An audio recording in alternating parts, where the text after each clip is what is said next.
Welcome back to another video by popular demand. In this video, I'm going to discuss how I set my goals, the power of goal setting, and some strategies of how you can start to set your goals so that it makes sense for you, so that it's real, so that it's tangible, but at the same time, it's exciting enough for you to put in the work to really get there. Now, before I get into how I set my goals and all the good things about goal setting and all the different strategies that you can start to apply as of today, I just want to say, first things first, if you haven't already, subscribe to the YouTube channel. It helps me and it also helps you by all this content and all this free knowledge and information coming your way. And also make sure to like the video and comment below. I would love to hear your thoughts and also engage with you in the comment section after this and hear what you have to say about goal setting, what works for you, what doesn't work for you, and what you took away from this video. I learned the power of goal setting and the value of it from my first and most valuable mentor, Rohn. And one thing he used to say always stuck with me to this day. I think of this maybe even on a daily basis. And he said, set goals not for the goal itself, but for the person you have to become to achieve that goal. So it's not actually about the goal or about the achieving, it's about who you become. So it's about the becoming. It's about the growth, the evolution, the constant progress. It's about the habits you have to build, the discipline you have to build. It's about the mindset you need to have consistently over time to be able to even deserve that goal, to be able to even achieve that goal. So set goals not just for the goal itself, but for the person you have to become to achieve that goal. So that's the backstory and general mindset and principles that I have around goal setting. Now, that being said, a couple of things that goal setting has done for me is starting young, writing down my goals. I almost always achieved my goals earlier than I actually expected to achieve them, no matter how big the goal was, because I had a constant attention and focus daily on these goals, and I knew where I want to go, and I was constantly directing my thoughts, my energy, and most importantly, because I'm not going to the law of attraction here, I'm going into the law of action. Most importantly, I directed my actions towards these goals. So yes, I did focus on them. Yes, I did write them down every single day. Yes, I did visualize them. Yes, I did keep them at the forefront of my mind. And of course, these things attracted, you could say, the right people, the right opportunities into my life, just by the fact that this is who I was. These goals were who I really was because I was constantly living in them and thinking about them, writing them down. But at the same time, I took a lot of action on a day-to-day basis. I executed on these goals, and that's why I was able to achieve a lot, if not all of them, earlier than I expected. And one more thing I just want to address before I go into my strategy for goal setting and how I categorize my goals and how I do it every single day. I know this confuses a lot of younger people because I see this come up a lot and I get this question all the time.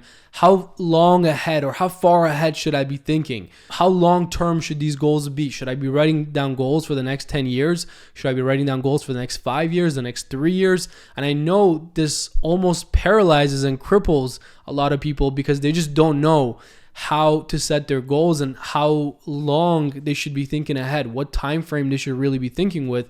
And I've literally had conversations with so many people that have reached out to me that are struggling with just this one fact alone. And we don't want this to be something that stops you from writing down your goals and setting your goals, because it really shouldn't. So I'll tell you what I think about this.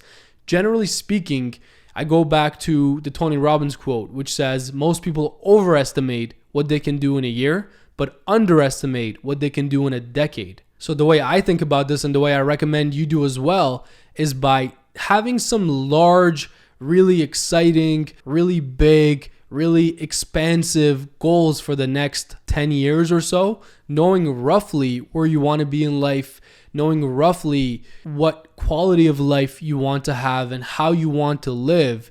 And think big. This is where you can feel free to dream and you can feel free to set some really big targets. But then when it comes to your 5-year or 3-year or 1-year goals, I would recommend you start to write down some goals that are also big and just out of reach, but at the same time, real enough that they will excite you on a day-to-day basis, on a weekly, on a monthly basis, for you to actually go for them, for you to actually take action towards them. Because if you're broke at zero, and you're writing down, I'm going to own a private jet by the end of this year, in the next 12 months. Could that happen? Maybe, sure. crazy things happen in the world. Is that going to happen? If I had to bet everything on it, I would probably say no. More than likely, you're not going to go from zero to completely financially free or multi-millionaire or billionaire in the next 12 months. That goal might not even be real to you on a subconscious level, and it might not really pull you to take the right actions because it's so far from your reality today.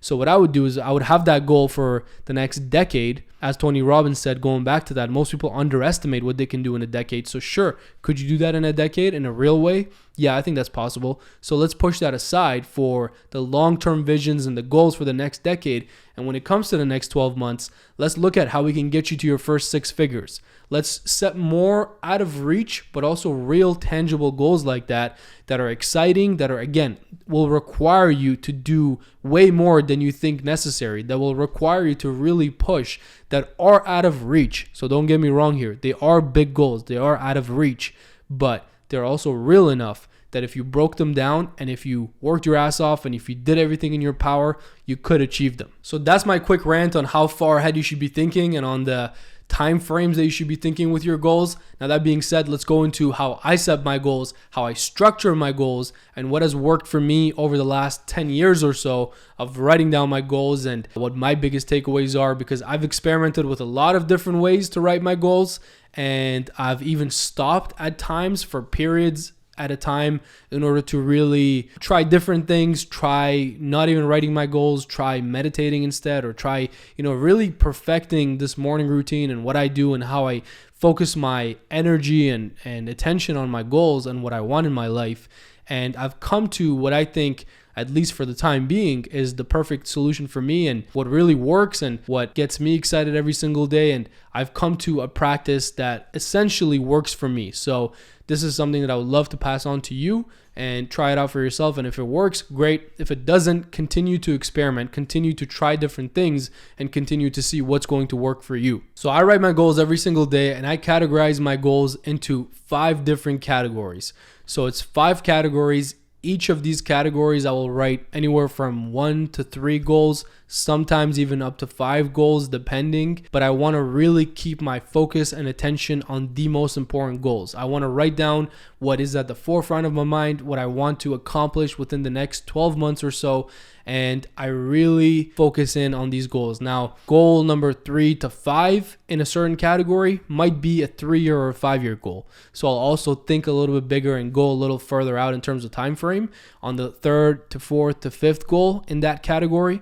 But number 1 to 3 is always a 12-month goal and something that I want to accomplish within the year. So my first category out of the 5 is personal. At the top of the page, I will literally write personal, and then what I would have on there is goals for my mind and for my body. So for example, you might see me writing, I'm reading 2 to 3 books per week.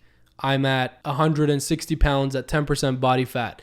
It could be whatever goals that I have for my mind and for my body, because I truly believe if you can't take care of yourself, you won't be able to take care of anybody else. You won't be able to take care of your goals, and nothing else comes before your own mental and physical health. And you need to truly be selfish in order to be able to be selfless. So the first category is personal. The next category is relationship. In my opinion, what you want to do is take care of yourself first, and then take care of your partner, whether he or she is currently with you or you don't have a partner and you want to build that element of your life, you want to expand into that. Or if you're just not interested in that at all, no problem. Use this category as relationships, plural. And essentially what I'm referring to is building your network, having mentors, friends, family, whatever it is. Relationship or relationships can be then your friends, your loved ones, your family, your network. It can be anything within the vicinity of the people that can influence you, can impact you, and can impact your life. So the second category is relationships. And me personally, I write down my goals for my relationship.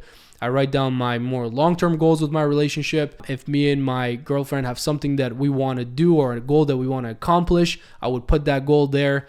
And I also write down some goals to do with my network. of entrepreneurs and business owners and successful people that I'm looking to develop and continue to grow. So the second category is relationship, or relationships plural. The third category on the page is business, and this might be the reason a lot of you are following me or a lot of you are watching this channel. So let's get right into it. So in the business category, I normally start by writing my revenue goals, my income targets, my client targets or client acquisition targets, or whatever it might be within my business. So I'll write down the first 1 to 3 goals that are a 12-month goal for me. And then what I'll actually do is I'll write down goals 4 and 5 that are usually a long-term, either 5 or 10-year goal for me. More likely just a 5-year goal. I usually don't go as far out as 10, but what I would do is I would write a 5-year goal of where I really want to be, where I want my business to be, and all the different things that come with the business in the next 5 years or so.